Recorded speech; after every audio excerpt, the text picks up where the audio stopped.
Oh mwanangu, katika siku umezingua. Leo hii umezingua kinyama yani. Inawezekanaje mimi nampanga teacher namwambia hii tumetoka nayo home.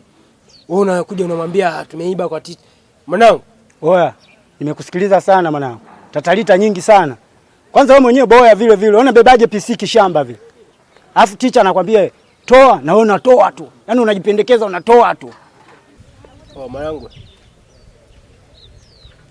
Yaani usinione mimi boya. Wangu hadi umenichoma. Alafu unajua nini? Tumesababisha nifukuzwe shule. Sijui nyumbani naenda kuongea nini. Mwanangu, hatujamalizana ujue. Popote tutakapokutana, wewe na mimi bado haijaisha.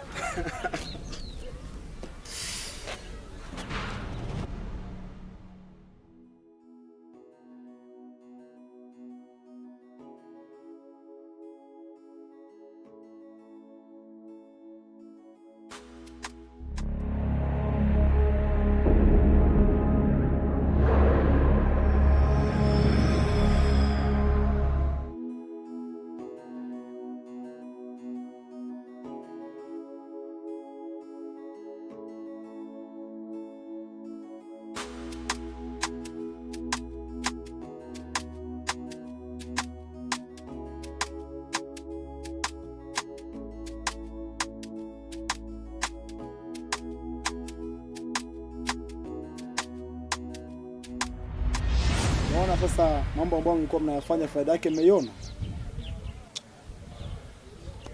Mimi niliwaambia tubadilike. Ona sasa mabarua ya shule imefukuzwa. Mtani mtaka kufanya nini kwa umri wenu? Mtaka kufanya nini washikaji? Utajua nyenyewe. Ngoja mimi nikapiga zangu kitu cha ushamba na wewe.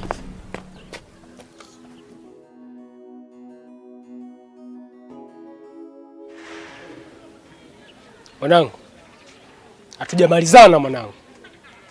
Nikikutana na wewe popote, ama zako ama zangu. Sikiliza nikwambie, unitishi kwa lolote. Mimi mwenyewe nunda vile vile. Tukutane kitaa, uone mimi nakuonyesha nini wewe. Achana na mimi wewe. Tukutane kitaa.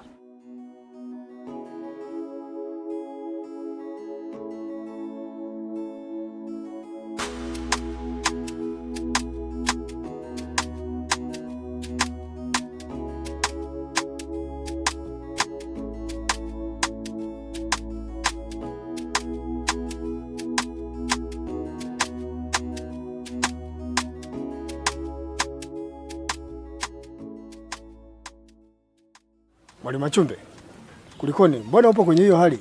Kuna wanafunzi wanajifanya wanaijua hii shule. Wanaiweza yani.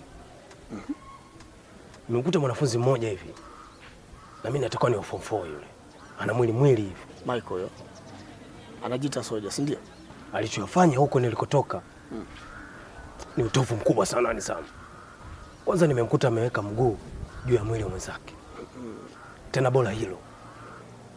Anafuta bangi hapa shule. Na nimejaribu kumpa adhabu. Kila adhabu nampa amenikatalia. Sasa wewe kwa kuwa ni mkuu wa nidhamu hapa shuleni, wewe unaweza tufanye nini? Jambo ambalo lipo kwenye kichwa changu. Wewe mwanafunzi ni kumfukuza shule. Haswa afukuzwe shule mara moja. Na kwenye hiyo barua ambayo utaiandika kisha mihuri yote imezingatiwa. Haina shida mwalimu.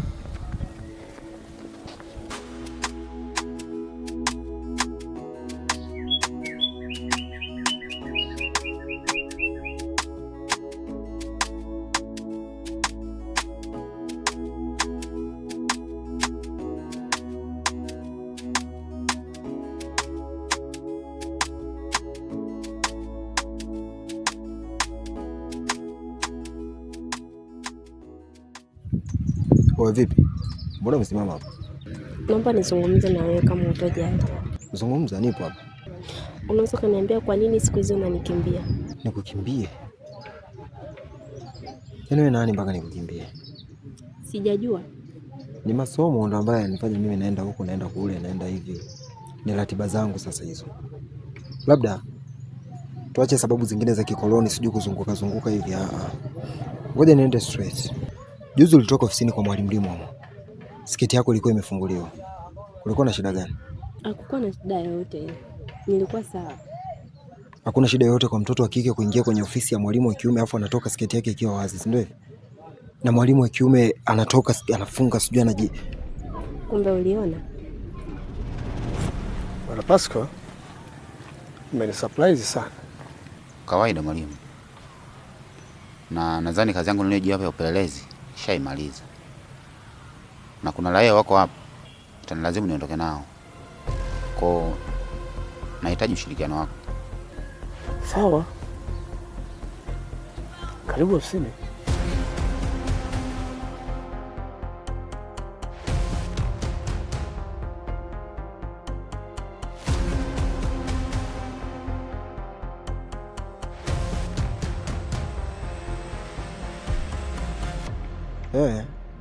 Uko nimekuwa kipofu siku hizi.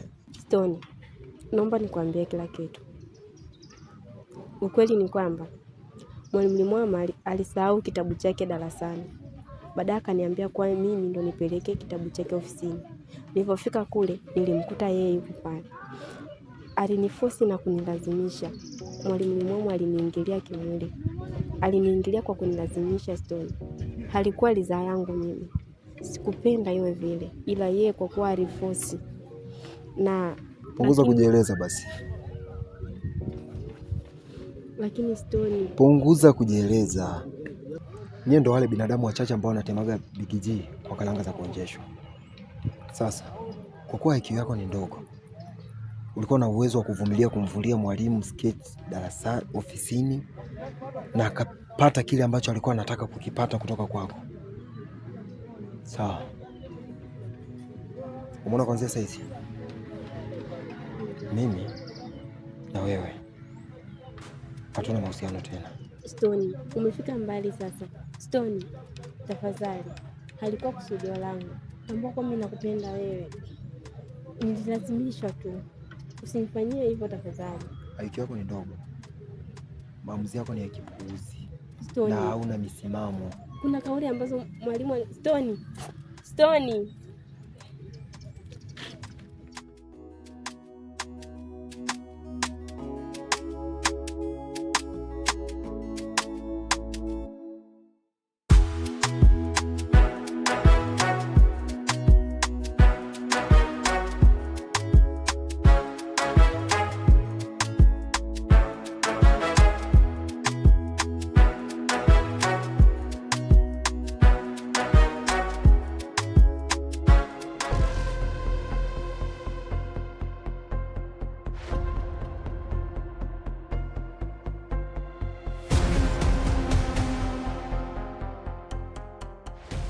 Mpishi, kutokana na upelelezi wa kina uliofanyika hapa shuleni, imegundulika wewe huishi kupika tu, bali unawauzia bangi wanafunzi, na hiyo hapo ni kinyume na utaratibu wa shule, na hilo swala liko nje ya uwezo wetu wa shule.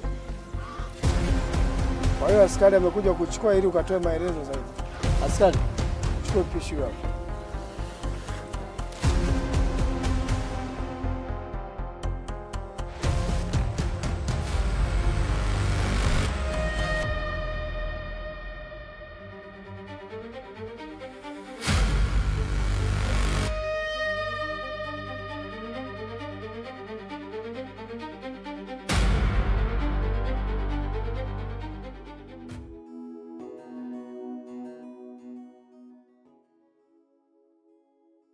Teacher.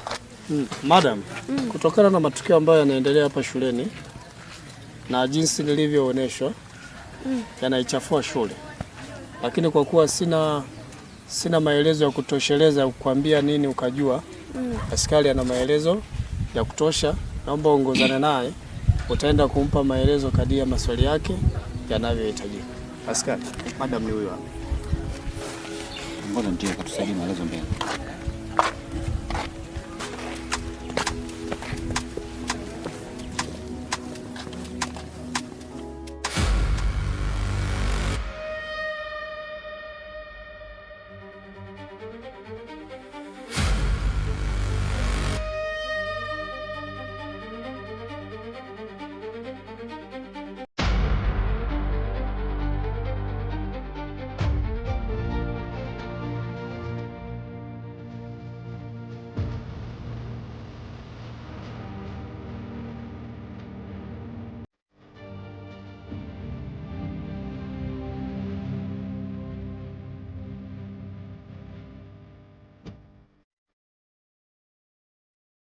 Mimi nimetoka kwenye mtihani wa masi.